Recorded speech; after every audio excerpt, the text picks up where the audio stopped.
My name's Dave DeBow, founder of MoneyPartnerFormula.com, and this show is built for everyday real estate investors who are actively doing deals and looking to scale using other people's money. So if you're an active real estate investor and you want to get featured on this show to talk about your own real estate and capital raising experiences, then just go to daveinterviewsyou.com. Now let's get rolling with this episode, and remember to subscribe for daily interview content. All right, guys, welcome to Property Profits Podcast. I'm your host, Bryce Kaminsky, filling in for Dave DeBow. And have you ever wondered what it takes to seamlessly transition from a tech professional into a thriving real estate buy and hold in the multifamily space? Today, my guest, John Todderud from Seattle, not only navigating this intriguing shift, but's mastered the art of raising capital for these multifamily properties. If you're curious about the secrets behind his success and the pivot that he made, well, you're in luck. I've got John on the show. John, welcome to the show. Great to have you here. Thanks for inviting me on, Bryce. It's great to talk with you. I look forward to having a good conversation, share a few things about my experience, and maybe add some value to your listeners today. Yeah, definitely. So let's start right at the beginning. What got you into real estate? Because as a tech professional, you likely were doing all right, but what kind of drew you into the real estate game? I like things that I can control. I was not having good experiences with all of my, mainstream investments, mutual funds and stocks and IRAs and things like that. I mean, they progress, they do all right, and sometimes they do great. Sometimes they drop, in the long run they just do pretty well. But I felt kind of helpless. It just wasn't really where I wanted to be, and wanted something more. I've had an entrepreneurial inclination virtually my whole life. I like building things and was looking for something, another way to apply that. And in a tech professional, you're either building a product on your own or you're working for somebody else, and all great at, ways of spending your money and making money. But it really wasn't answering something that I needed at the time, something more fulfilling. And so I looked around and thought of a number of different ways of applying myself and potential businesses or investments or things that I could do. And real estate really fit most of these criteria, more things than anything else. I like the whole idea of essentially buying another business when you buy a property, an ongoing business. I like to be able to get in there and control it and decide the things that need to be done for it and how to improve the value and really where where value add opportunities are. And the more you get into it, as you know, the more you learn about things like markets and tenants and investors and how to put all these things together into a successful real estate venture. Well, I like what you said, that essentially you're buying a business when you move to the multifamily space, because a lot of people will look at it like multiple houses, or they'll think about it still as like housing. But the most successful people I've seen kind of do the multifamily spaces when they look at it and say, this is a business, the tenants are my clients, and it's a mindset shift. So how do you set yourself up for that sort of business mindset when it comes to your multifamily? Well, it starts with your team, the people around you. They have to share your mindset, and your vendors. If you're using a property manager, and I always do, then your property manager has to have a similar mindset. It can't just be punching the clock and just doing the bare minimum. The people need to be thinking along those lines. The business mindset applies to a lot of things. It is relationships and every aspect of the business. It is a financial awareness. It's being able to look at finances and get information from them. There's mountains of data, information from data, I should say. And, my background in technology has made me particularly aware of that and given me skills that I can use to apply it and to glean that information. And so you're looking at a business in terms of more than just a bottom line. You're looking income and expenses, of course, but you're looking at what's driving the income. These are tenants, obviously, that are paying the Mm-hmm. rents, Mm-hmm. but can you get tenants into your units? And no, we're a little slow on leasing up a unit. Well, why is that? And then it's Mm-hmm. getting data from the property manager on maybe marketing or what the market is like in that area, or maybe your pricing is wrong, or maybe prospective tenants are not responding to ads. All of that Mm-hmm. data. It's more than just your leasing manager saying the right things to a prospective Mm-hmm. tenant. It Mm-hmm. is um, analyzing what's actually Vetting them, going on. yeah. Yeah, yeah. And so there's um, you every aspect of it needs to be the business part. And then there's sales. Can you sell? I mean, you got to sell yourself to your partners Mm-hmm. and and convince other people to work with you that your idea is strong and that you have the ability and skills to deliver on expectations. But it's also if you're raising capital for an investment, uh, can you persuade other people who have the investment, to have the capital and who are looking around and understand the value of a Mm-hmm. real estate investment to persuade them to join you? I mean, it's sales, but it's certainly The art all of the other convincing, aspect of yeah. it. Yes. So, we talked a good bit there about what you like about it, but what isn't so great about it? There are always unexpected things going on with the Mm-hmm. property. Mm-hmm. Something big fails, and then you're in it for a lot of money. Mm-hmm. I learned early on, not on day one, but early on in my real estate investing, that for every problem there's a solution, and that is Mm-hmm. so true. And if you don't know what the solution is, there's somebody else who does. So if you need to find the solution, you need to find the person who can help you with the solution. And so all of these problems have solutions, and you got to get that mindset at first. But I've had problems. I've had a fire in a unit. I had a tenant who brought in somebody who had a gun in the unit, and Mm-hmm. really definitely not permitted in my units. And I've had one tenant committed a violent crime against another tenant, and I'm finding out it's like, holy cow, how do you get past these things? And I've had the city come in, and the tenant complained about a problem that had not been fixed quick enough, and the city Mm-hmm. came in and gave me a list of things that I had to do. Otherwise, it'd be a fine.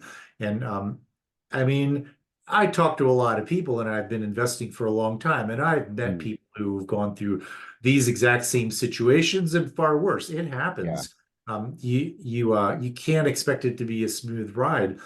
You have to be able to understand it and navigate it and solve the issue.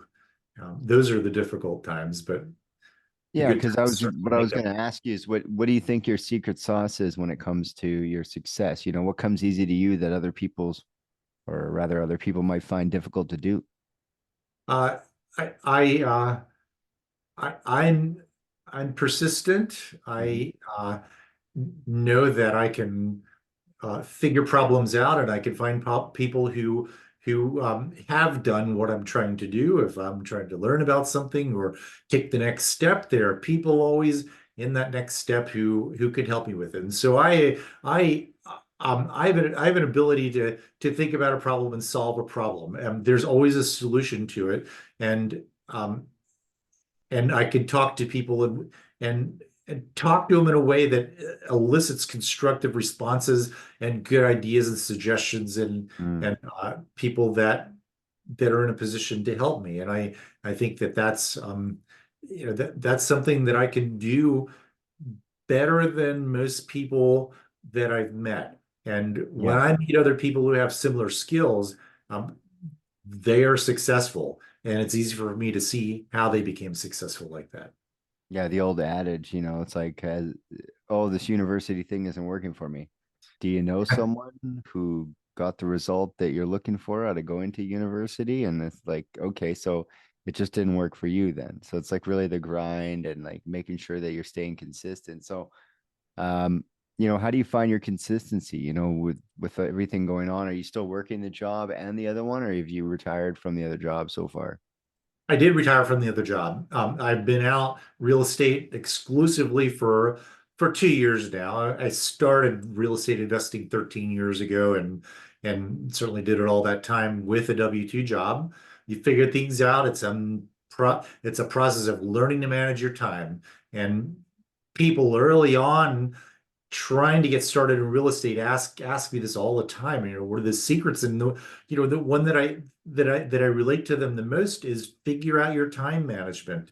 I Hmm. can't tell you how to manage your time, but you got to figure it out. You can't dive in, especially you can't go buying an expensive coaching program if you haven't figured out how to manage your time yet. In other words, Yeah, if to you're in even a carve out job, the time to do it, yeah, yeah.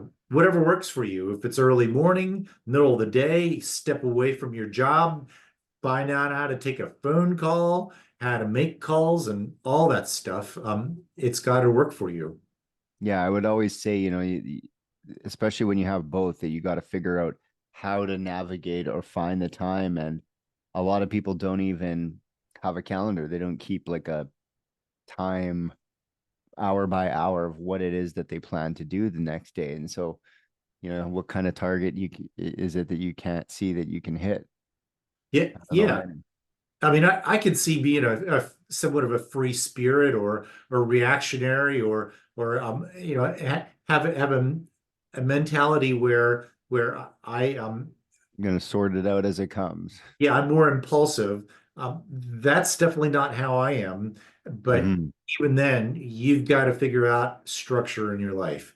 You've got to uh, manage your time, utilize a calendar, and prioritize and make sure you're working on the things that align with your goals. Long-term Well, and that goals. you're doing things that make money too. That's a big one that I've been hearing on the podcast is like there, and certainly when I would train and coach people into the idea of real estate is like hiding in the details that don't make you any money, avoiding the money making activities like calling realtors and raising money. So it's just like, busy isn't productive necessarily. Do you find it challenging to stay focused now that you've got all the extra time after the W-2? Because a lot of time people with the W-2, they're forced to have a schedule and like they work in these blocks only. But now that you're free from the W-2, gainfully unemployed, do you find it challenging to maintain a schedule and a habit? No, I've found that part of it pretty straightforward because I've got times in the day when I know I can do this or I'm most productive. Doing real estate and a W-2 job, it really stresses you and Hmm. creates challenges that you can't imagine that you had. You take your whole W-2 job away from that, and it's like magic. You've got time to really think and focus. And for me, it's yeah, I spend a little more time on real estate than what I did before, but I also spend time on things I enjoy, and Hmm. it's got to be worthwhile. And I've got, yeah, I try to have days of the week, times of the day that I am not going to be on real estate unless there's something active going on or somebody is calling or I really need to take this call. Hmm. Nobody in my who is around me wants to hear that, but sometimes you have to. Sometimes you have to keep a certain process going and those kinds of things. But early on, yeah, it was super challenging, and when to do the real estate jobs and how to manage that time. Of course, it's a major challenge. Yes. Yeah, definitely. And with all that you've accomplished so far with your real estate, what would you say your biggest obstacle is these days? Uh, I I am having difficulty with a few specific areas of real estate. I I I I have some level of deal flow. I talk to brokers. That's a big Hmm. part of what I do. I'm constantly keeping in touch with brokers and finding out about deals that fit my buy criteria, and they're sending me packages. Um, Hmm. but it's not they're not necessarily great deals. They look like nice properties. There still Not seems the to be MLS, right? no, not not that so much. I look for properties that are a little outside of the scope of an MLS, or maybe between 70 and 150 units or so, but they are Mm, listed. I mean, I think that's probably what you meant, is that they're yeah, listed.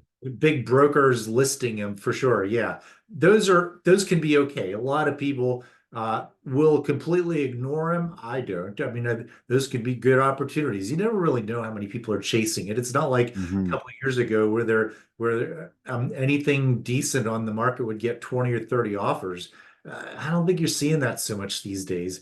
But I see offerings that the seller's expectations are too high. Some more distressed properties coming to the market. I'd say that's my biggest challenge today. Yeah, give it a few more months or a year, and we'll have a few more to purchase. So, um, right now you mentioned that you haven't started capital raising for your next big purchase. How much is that, and how much capital do you think you're going to need?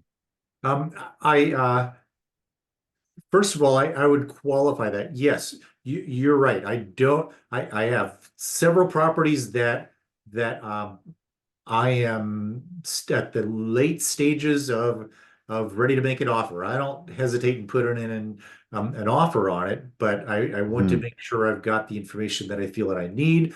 One in particular I like, and the parameters of the deal are very strong. A good offer from the seller. The seller is very motivated. It's a good area and high rent growth and Hmm. and some other qualities that I really like. I'd be raising uh, probably $1.5 million on it Hmm. tentatively. Hmm. Uh, and there's a couple other properties that might be $2 to $3 million, but probably not too much more than that. I my buy criteria is such that my raises are not huge. Like I have a lot of people in my network who are buying much bigger properties and they're raising much larger amounts of money. Some with Hmm. success and some are challenged by it, particularly today. But they're still seeing success. There are people who want to invest, Hmm. astute, forward-looking people who feel that real estate is a place they need to be over the next few years, and now's the Yeah, time. 5 or 10 years out, it's not Exactly. Yeah. next year. Yes. So, you'd mentioned earlier, and I'm going to ask you again, are you a find the deal and then get the money, or do you prefer to have the money lined up and then go looking for the deal? Um, I am doing both at once. For me, I do not have a fund. I don't have money raised and sitting in a fund. I have a number of people in my investor network who I've met over a number of years and have relationships with, and I stay in touch with them. I communicate through social media and through newsletter, and I'm always available to them. And I often have ongoing conversations with them, just checking in. They want to know Hmm. what's going on. So they are there and available. How many of them might want to invest in the next deal? I don't know that, Hmm. because it depends on way too many things. It depends on the deal, depends on their particular state. So no, I don't have the money sitting in the bank ready, but I do have a pretty extensive network, and I mean, I'm always looking for more. I'm always interested in talking to people and educating them and seeing if Hmm. real estate investing is right for them. That's a big part of what I do is I put out a lot of information that is hopefully helpful to people getting started and even people Hmm. a little bit down the line. And I try to share what I know. And give them an honest perspective of whether this is right for them or not, and if I'm the right partner. I mean, what I've told a number of people is that a syndicator like me, somebody who's syndicated a number of deals and has great experience and a good track record, is not always the right syndicator for them. And I'm completely upfront about that. But there's no better person than a syndicator to be able to recommend another syndicator. I know the people in the business. I know who does well, and Hmm. I have limited partner investments in a number of them, and can make recommendations if I'm not the right fit. Hmm. So, with with raising significant amounts of capital, people have to like you, know you, and then ultimately trust you. What are you doing with your marketing or your branding to kind of facilitate that like no trust relationship? Uh, I post on LinkedIn.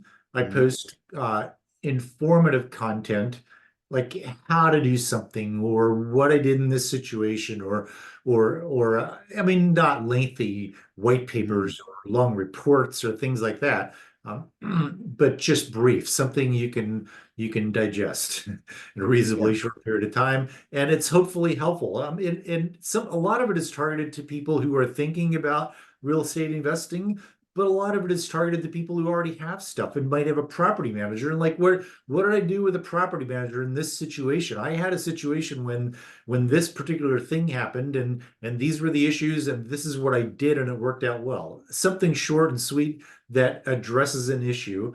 I post those kinds of things. I post smaller pieces of information to Instagram. It's just Mhm. it's meant for smaller Shorter topics like stuff. that. Yeah.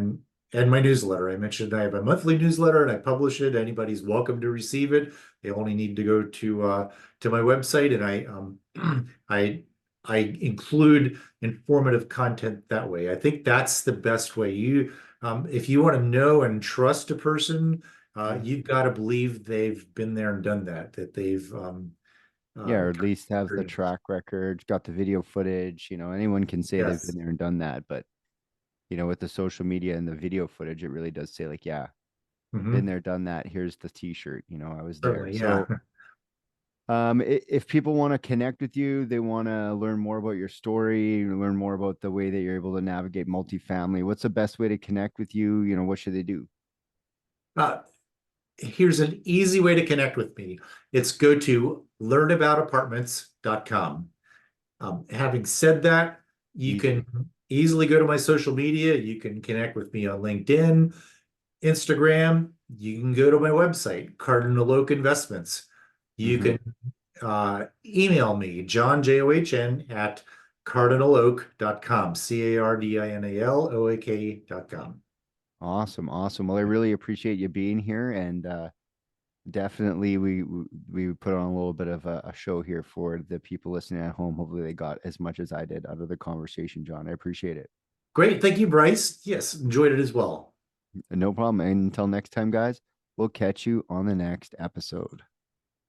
Hey there, I really hope you enjoyed that episode. And as always, if you want to listen to more daily interview content, make sure you subscribe. And if you're an active real estate investor and you're doing deals and you'd like to get featured on this show, then just head over to daveinterviewyou.com. Now, at moneypartnerformula.com, we help real estate investors to create a process for predictably getting capital so they can do more deals without relying on hard money lenders or the banks. We do this by building them a private capital marketing system. Now, if you want help turning yourself into a big money capital attraction machine, then book a call with our team to see how we can help. Just visit moneypartnerformula.com to find out more. All right, take care, and we'll see you on the next interview.